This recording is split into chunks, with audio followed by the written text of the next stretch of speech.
Kochi Palluruthy Saint Rita's public സ്കൂളിലെ ഹിജാബ് വിവാദത്തിൽ നിലപാട് മയപ്പെടുത്തി വിദ്യാഭ്യാസ മന്ത്രി വി ശിവൻകുട്ടി. സ്കൂളിൽ സമവായം ഉണ്ടായെങ്കിൽ നല്ലത് എന്നും മേലിൽ ഇത്തരം കാര്യങ്ങൾ ഉണ്ടാകരുതെന്നും മന്ത്രി പറഞ്ഞു. എന്തിന്റെ പേരിലാണെങ്കിലും ഒരു കുട്ടിയുടെ അവകാശം നിഷേധിക്കാൻ കഴിയില്ലെന്നും മന്ത്രി പറഞ്ഞു. ഇത്തരം സംഭവങ്ങളുടെ പേരിൽ വർഗീയ വേർതിരിവ് ഉണ്ടാകാൻ ചില വിഭാഗങ്ങൾ ശ്രമിക്കുന്നുണ്ട്. സർക്കാരിൻ്റെ നിലപാട് വ്യക്തമാണ്. ഭരണഘടന വിഭാവനം ചെയ്യുന്ന അവകാശങ്ങളും കോടതി വിധികളും മുൻനിർത്തിയാണ് മുന്നോട്ട് പോകേണ്ടത്. വിഷയത്തിൽ സ്കൂൾ തലത്തിൽ എന്തെങ്കിലും സമവായം ഉണ്ടായിട്ടുണ്ടെങ്കിൽ അത് നല്ലതാണ് എന്നാണ് എനിക്ക് വ്യക്തമാക്കുവാനുള്ളത്.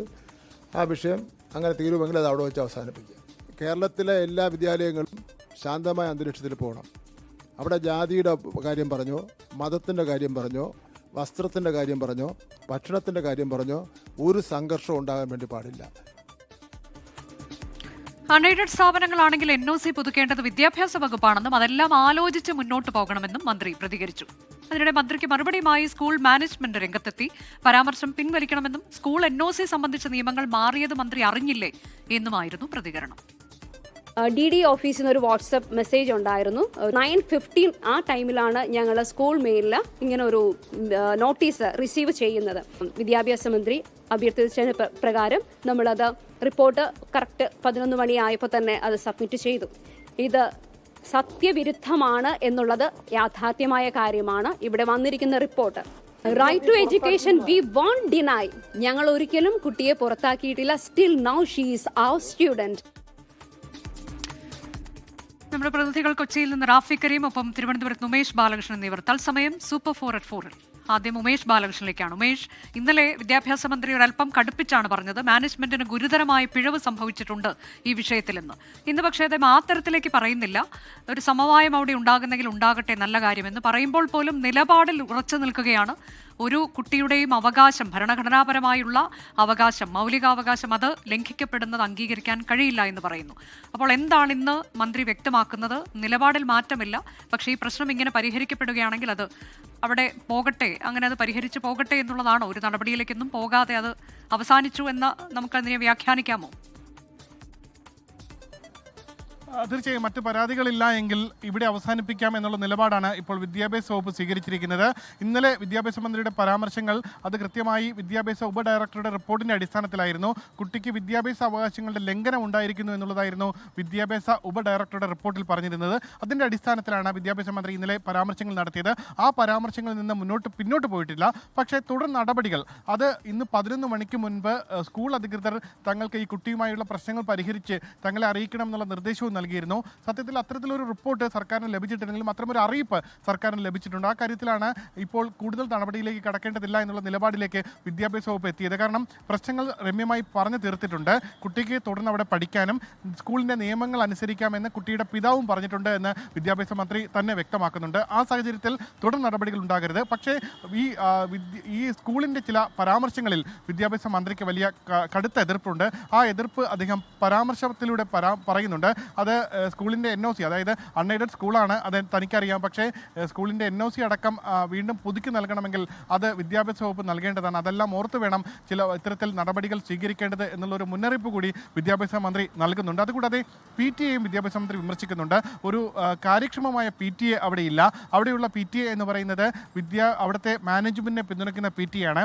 കാര്യക്ഷമമായ ഒരു PTA സംവിധാനം ഉണ്ടായിരുന്നെങ്കിൽ ഈ സംവിധാനങ്ങളൊന്നും ഉണ്ടാകില്ല. ഇത്തരത്തിൽ ചെറിയ പ്രശ്നങ്ങളെല്ലാം സ്കൂളുകളിൽ തന്നെ പരിഹരിച്ച് പോകേണ്ടതാണ്. അതേസമയം ചില വിഷയങ്ങൾ, ചില വിഭാഗക്കാർ, ചില ആളുകളെല്ലാം ഇത് സ്വാർത്ഥ താല്പര്യങ്ങൾക്ക് വേണ്ടിയും ചില ലക്ഷ്യത്തോടു കൂടിയും പ്രവർത്തിക്കുന്നുണ്ട്. അതുകൊണ്ടാണ് ഇവിടെ അവസാനിപ്പിക്കാം എന്നുള്ള നിലപാട് താൻ സ്വീകരിക്കുന്നത് എന്നുകൂടിയാണ് വിദ്യാഭ്യാസ മന്ത്രി പറഞ്ഞത്. അനുജ, അതാണ് ഇപ്പോൾ മാനേജ്മെന്റ് ഇന്ന് വളരെ ദീർഘമായി തന്നെ സംസാരിച്ചിരുന്നു. പ്രതിനിധി പ്രിൻസിപ്പലിന്റെ ഭാഗത്തുനിന്നൊരു വിശദീകരണമാണ് നമ്മൾ കണ്ടത്. ഒപ്പം തന്നെ അഭിഭാഷകയും സംസാരിക്കുന്നുണ്ടായിരുന്നു. റാഫി കരീം വിശദാംശങ്ങളുമായുണ്ട്. റാഫി, ഇതിലെന്താണ് പ്രിൻസിപ്പൽ വ്യക്തമാക്കുന്നത്? ഈ കുട്ടിക്ക് സ്കൂളിൽ പഠിക്കുന്നത് കൊണ്ട് കുഴപ്പമില്ല, പക്ഷേ എന്താണ് അവരുടെ യഥാർത്ഥത്തിലുള്ള നിലപാട്? എന്താണ് ഈ വിഷയത്തിൽ ഹിജാബുമായി ബന്ധപ്പെട്ട്?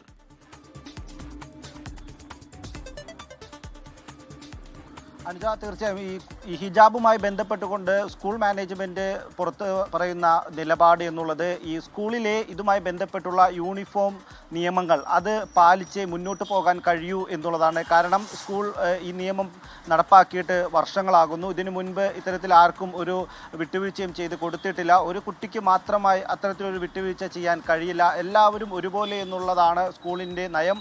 ആ നയത്തിൽ ഊന്നിയതാണ് സ്കൂളിലെ യൂണിഫോമായി ബന്ധപ്പെട്ട നിയമങ്ങൾ. ആ നിയമങ്ങൾ പാലിച്ച് മുന്നോട്ട് പോകാൻ അനുവദിക്കണം. ആ നിയമങ്ങൾ പാലിച്ച് മുന്നോട്ട് പോകൂ എന്നുള്ളതാണ് സ്കൂളിൻ്റെ നിലപാട്. ഒപ്പം തന്നെ ഈ വിഷയത്തിലെ മന്ത്രിയുടെ പ്രതികരണത്തെയും സ്കൂൾ വളരെ ആ നിലപാടിന് എതിരായാണ് കാണുന്നത്. കാരണം മന്ത്രി എടുത്ത തീരുമാനങ്ങൾ, അതിൽ DD നൽകിയ റിപ്പോർട്ട് അത് വസ്തുതാ വിരുദ്ധമാണ് എന്നുള്ളതാണ് സ്കൂൾ പറയുന്നത്. ഈ കുട്ടിയെ ഒരു തരത്തിലും പുറത്താക്കിയിട്ടില്ല, കുട്ടിയോട് ഒരു തരത്തിലും മോശമായി പെരുമാറിയിട്ടില്ല എന്നുള്ളതാണ്. കാരണം ഈ CCTV ദൃശ്യങ്ങളടക്കം അതിന് സ്കൂളിൽ തെളിവായിട്ടുണ്ട്. അതുകൊണ്ട് തന്നെ മന്ത്രിക്ക് DD നൽകിയ റിപ്പോർട്ട് അതിൽ വസ്തുതാവിരുദ്ധമായ കാര്യങ്ങളാണുള്ളത്. ആ റിപ്പോർട്ടിൻ്റെ അടിസ്ഥാനത്തിൽ മന്ത്രി കാര്യമറിയാതെയാണ് ആ നിലയിലുള്ളൊരു പ്രതികരണം നടത്തിയത് എന്നുള്ളതാണ്. കാരണം സ്കൂളിൻ്റെ ഭാഗത്ത് വീഴ്ചയുണ്ടായി എന്ന് പറയുമ്പോൾ അതിന് കൃത്യമായ പരിശോധന വേണ്ടിയിരുന്നു. എന്നാൽ അത്തരമൊരു പരിശോധന ഉണ്ടായിട്ടില്ല എന്നുള്ളത് കൂടിയാണ് സ്കൂൾ പറഞ്ഞു വെക്കുന്നത്. ഒപ്പം തന്നെ മന്ത്രി സ്കൂളുമായി ബന്ധപ്പെട്ടെടുത്ത NOC എന്നുള്ളൊരു വിഷയമുണ്ട്. കാരണം സ്കൂളിന് ഈ അൺഎയ്ഡഡ് സ്കൂളുകൾക്ക് സർക്കാരിൻ്റെ NOC ആവശ്യമാണ്. NOC വേണമെന്ന് ആലോചിച്ച് വേണം